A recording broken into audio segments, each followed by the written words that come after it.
This is Robert Demers for Conmen here at the Fantasia International Film Festival, and I'm here with Ray Wise, who's starring in Suburban Gothic. How are you doing today, sir? I'm doing very well, thank you. How excited are you for the world premiere tonight of Suburban Gothic? Oh my, I'm very excited. I haven't seen any of it yet, and I've heard from those who have experienced some of it that it's quite good. So I can't wait to see it tonight.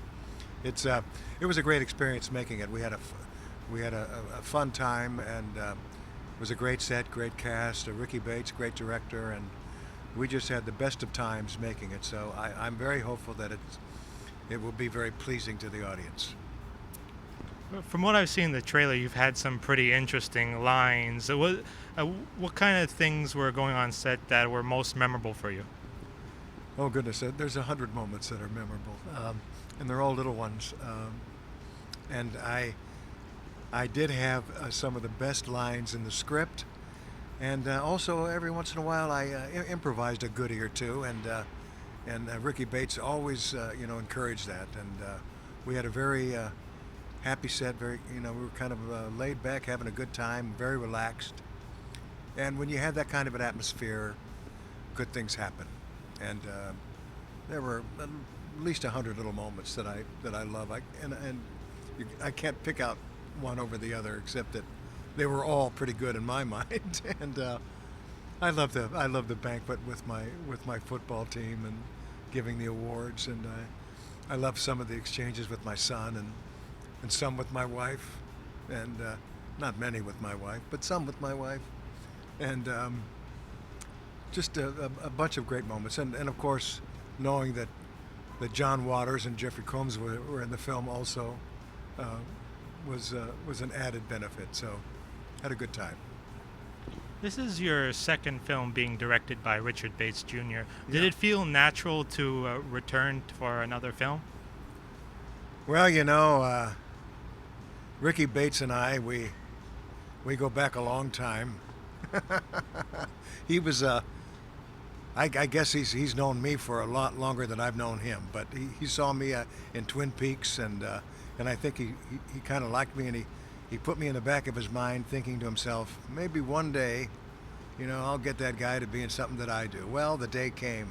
It was a film called Excision, and I was able to do a couple of scenes in that movie, and we had a great time together, and realized that indeed we did have a good rapport with each other, and that it could be a money-making proposition if we get together as a duo and start doing films.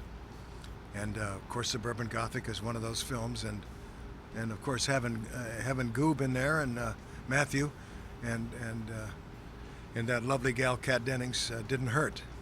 But the contract between Bates and I is pretty strong, and I think will continue into the future. That's good to hear. Yeah, that would be it, man. And the best lines of his are improvised in Suburban. I was gonna say. He's over there, Ricky Bates Jr. Yes. Okay. Well, I know I'm looking forward to the film. Yep. You spoke of Twin Peaks. I know it's one of my favorite series, Yeah. and recently you had a reunion with the cast to celebrate the release of the DVD and Blu-ray release. Yeah. How was it to bring everybody back together again? Well, it was wonderful. It was great.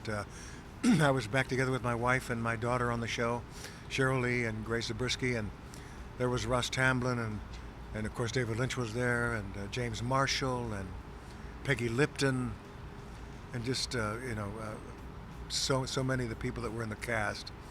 We all got together again, and it was almost like we hadn't skipped a beat.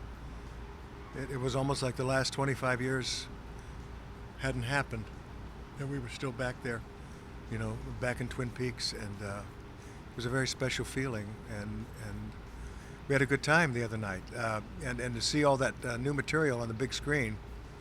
There's about 90 minutes of film that was cut out of the original Fire Walk with Me, and to see all that material and some really great scenes that I was in that I wish had been in the movie, we saw that night on the big screen, and it was a wonderful time.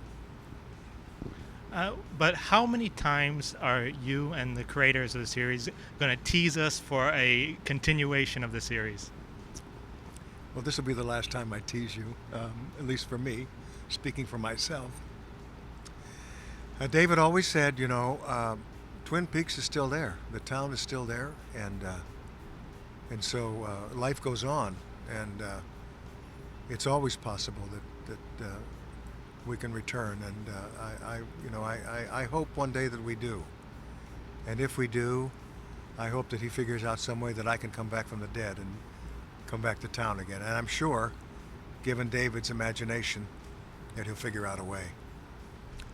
Whether that will happen, I don't know. I would love it to. I would hope that it would, but I can't tell you for sure that it will. And lastly, do you take time to appreciate the fact that you are a very intimidating man? After all, you were chosen to be the devil in a television series. Yeah, I loved playing the devil on Reaper, and yes, I guess he's number one big bad guy and the all-time intimidator, and the one who can cause you the most trouble, I suppose, if you believe in him. And it was a great character, and I tried to be a devil for all seasons. I tried to be the kind of devil that everyone could relate to, and I think to a great extent I was successful in that. I always felt that he was like a combination between a good used car salesman and a talk show host. Somebody who made you feel really good about yourself, so that you could just about believe anything that came out of his mouth. And that's what I really think true evil is. And I think true evil has a big smile on its face. And if good people don't do anything about that evil smile, it will rain. Well, thank you so very much for talking with us, and I hope you have a wonderful time at tonight's premiere. Oh, thanks. I'm looking forward to it, and we'll see you all there, huh?